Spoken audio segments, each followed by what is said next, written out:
Chapter 1. Acquiring Confidence Before an Audience. There is a strange sensation often experienced in the presence of an audience. It may proceed from the gaze of the many eyes that turn upon the speaker, especially if he permits himself to steadily return that gaze. Most speakers have been conscious of this in a nameless thrill, a real something pervading the atmosphere, tangible, evanescent, indescribable. All writers have borne testimony to the power of a speaker's eye in impressing an audience. This influence which we are now considering is the reverse of that picture. The power their eyes may exert upon him, especially before he begins to speak. After the inward fires of oratory are fanned into flame, the eyes of the audience lose all terror. William Pittenger, Extempora Speech. Students of public speaking continually ask, how can I overcome self-consciousness and the fear that paralyzes me before an audience? Did you ever notice in looking from a train window that some horses feed near the track and never even pause to look up at the thundering cars? While just ahead at the next railroad crossing a farmer's wife will be nervously trying to quiet her scared horse as the train goes by? How would you cure a horse that is afraid of cars? Graze him in a backwoods lot where he would never see steam engines or automobiles, or drive or pasture him where he would frequently see the machines? Apply horse sense to ridding yourself of self-consciousness and fear. Face an audience as frequently as you can, and you will soon stop shying. You can never attain freedom from stage fright by reading a treatise.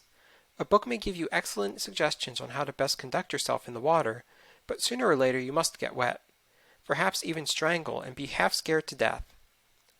There are a great many wetless bathing suits worn at the seashore, but no one ever learns to swim in them. To plunge is the only way. Practice, practice, practice in speaking before an audience will tend to remove all fear of audiences, just as practice in swimming will lead to confidence and facility in the water. You must learn to speak by speaking. The Apostle Paul tells us that every man must work out his own salvation. All we can do here is to offer you suggestions as to how best to prepare for your plunge. The real plunge no one can take for you. A doctor may prescribe, but you must take the medicine. Do not be disheartened if at first you suffer from stage fright. Dan Patch was more susceptible to suffering than a superannuated dray horse would be. It never hurts a fool to appear before an audience, for his capacity is not a capacity for feeling. A blow that would kill a civilized man soon heals on a savage. The higher we go in the scale of life, the greater is the capacity for suffering. For one reason or another, some master speakers never entirely overcome stage fright, but it will pay you to spare no pains to conquer it. Daniel Webster failed in his first appearance and had to take his seat without finishing his speech because he was nervous. Gladstone was often troubled by self-consciousness in the beginning of an address. Beecher was always perturbed before talking in public.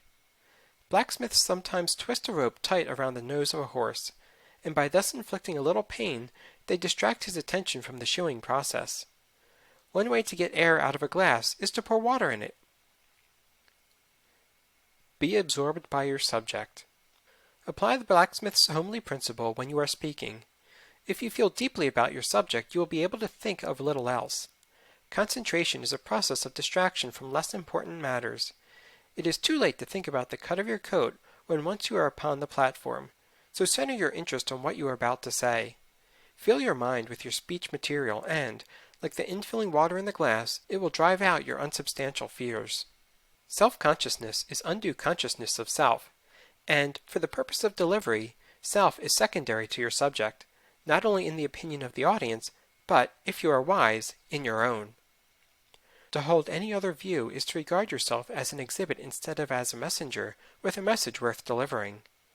Do you remember Elbert Hubbard's tremendous little tract, A Message to Garcia? The youth subordinated himself to the message he bore. So must you, by all determination you can muster. It is sheer egotism to fill your mind with thoughts of self when a greater thing is there, truth. Say this to yourself sternly, and chain your self-consciousness into quiescence. If the theater caught fire, you could rush to the stage and shout directions to the audience without any self-consciousness, for the importance of what you were saying would drive all fear thoughts out of your mind. Far worse than self-consciousness through fear of doing poorly is self-consciousness through assumption of doing well. The first sign of greatness is when a man does not attempt to look and act great. Before you can call yourself a man at all, Kipling assures us you must not look too good nor talk too wise.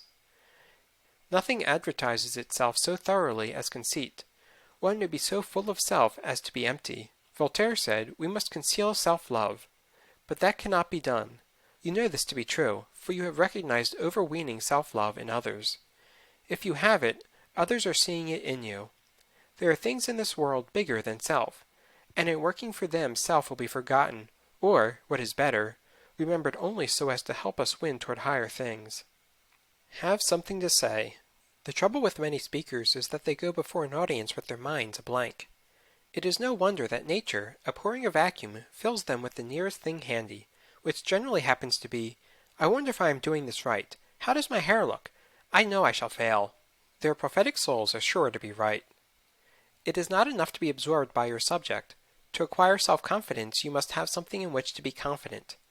If you go before an audience without any preparation or previous knowledge of your subject, you ought to be self-conscious. You ought to be ashamed to steal the time of your audience. Prepare yourself. Know what you are going to talk about, and, in general, how you are going to say it. Have the first few sentences worked out completely so that you may not be troubled in the beginning to find words. Know your subject better than your hearers know it, and you have nothing to fear. After preparing for success, expect it. Let your bearing be modestly confident, but most of all be modestly confident within. Overconfidence is bad, but to tolerate premonitions of failure is worse, for a bold man may win attention by his very bearing, while a rabbit-hearted coward invites disaster. Humility is not the personal discount that we must offer in the presence of others. Against this old interpretation there has been a most healthy modern reaction. True humility any man who thoroughly knows himself must feel, but it is not a humility that assumes a worm-like meekness. It is rather a strong, vibrant prayer for greater power for service, a prayer that Uriah Heep could never have uttered. Washington Irving once introduced Charles Dickens at a dinner given in the latter's honor. In the middle of his speech, Irving hesitated, became embarrassed, and sat down awkwardly. Turning to a friend beside him, he remarked, "There, I told you I would fail, and I did." If you believe you will fail, there is no hope for you. You will. Rid yourself of this "I am a poor worm in the dust" idea. You are a god, with infinite capabilities. All things are ready if the mind be so. The eagle looks the cloudless sun in the face. Assume mastery over your audience. In public speech, as in electricity, there is a positive and a negative force. Either you or your audience are going to possess the positive factor. If you assume it, you can almost invariably make it yours. If you assume the negative, you are sure to be negative. Assuming a virtue or a vice vitalizes it. Summon all your power of self-direction, and remember that though your audience is infinitely more important than you, the truth is more important than both of you, because it is eternal. If your mind falters in its leadership, the sword will drop from your hands. Your assumption of being able to instruct or lead or inspire a multitude or even a small group of people may appall you as being colossal impudence, as indeed it may be. But having once essayed to speak, be courageous. Be courageous! It lies within you to be what you will. Make yourself be calm and confident. Reflect that your audience will not hurt you. If Beecher in Liverpool had spoken behind a wire screen, he would have invited the audience to throw the overripe missiles with which they were loaded. But he was a man, confronted with his hostile hearers fearlessly, and won them. In facing your audience, pause a moment and look them over. 100 chances to 1 they want you to succeed, for what man is so foolish as to spend his time, perhaps his money, in the hope that you will waste his investment by talking dully? Concluding hints. Do not make haste to begin. Haste shows lack of control. Do not apologize. It ought not to be necessary, and if it is, it will not help. Go straight ahead. Take a deep breath, relax, and begin in a quiet conversational tone as though you were speaking to one large friend. You will not find it half so bad as you imagined. Really, it is like taking a cold plunge. After you are in, the water is fine. In fact, having spoken a few times, you will even anticipate the plunge with acceleration. To stand before an audience and make them think your thoughts after you is one of the greatest pleasures you can ever know.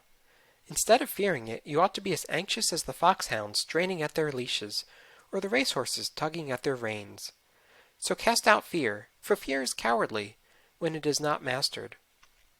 The bravest know fear, but they do not yield to it. Face your audience pluckily.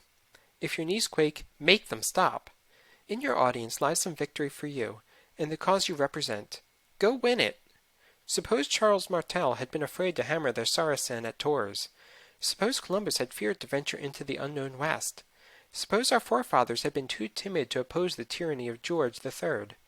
Suppose that any man who ever did anything worthwhile had been a coward.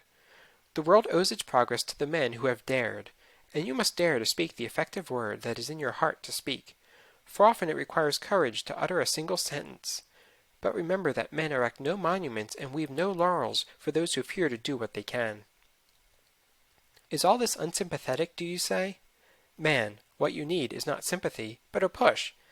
No one doubts that temperament and nerves and illness and even praiseworthy modesty may, singly or combined, cause the speaker's cheek to blanch before an audience, but neither can anyone doubt that coddling will manifest this weakness. The victory lies in a fearless frame of mind. Professor Walter Dill Scott says, "Success or failure in business is caused more by mental attitude even than by mental capacity. Banish the fear attitude, acquire the confident attitude, and remember that the only way to acquire it is to acquire it." In this foundation chapter, we have tried to strike the tone of much that is to follow.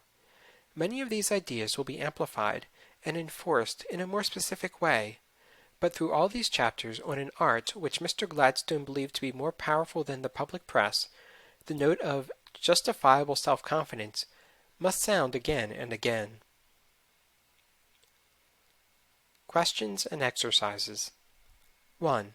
What is the cause of self-consciousness? 2. Why are animals free from it? 3. What is your observation regarding self-consciousness in children? 4. Why are you free from it under the stress of unusual excitement? 5. How does moderate excitement affect you? 6. What are the two fundamental requisites for the acquiring of self-confidence? Which is the more important? 7. What effect does confidence on the part of the speaker have on the audience? 8. Write out a 2-minute speech on confidence and cowardice. 9. What effect do habits of thought have on confidence? In this connection, read the chapter on right thinking and personality. 10. Write out very briefly any experience you may have had involving the teachings of this chapter. 11. Give a 3-minute talk on stage fright, including a kindly imitation of 2 or more victims. End of Chapter 1.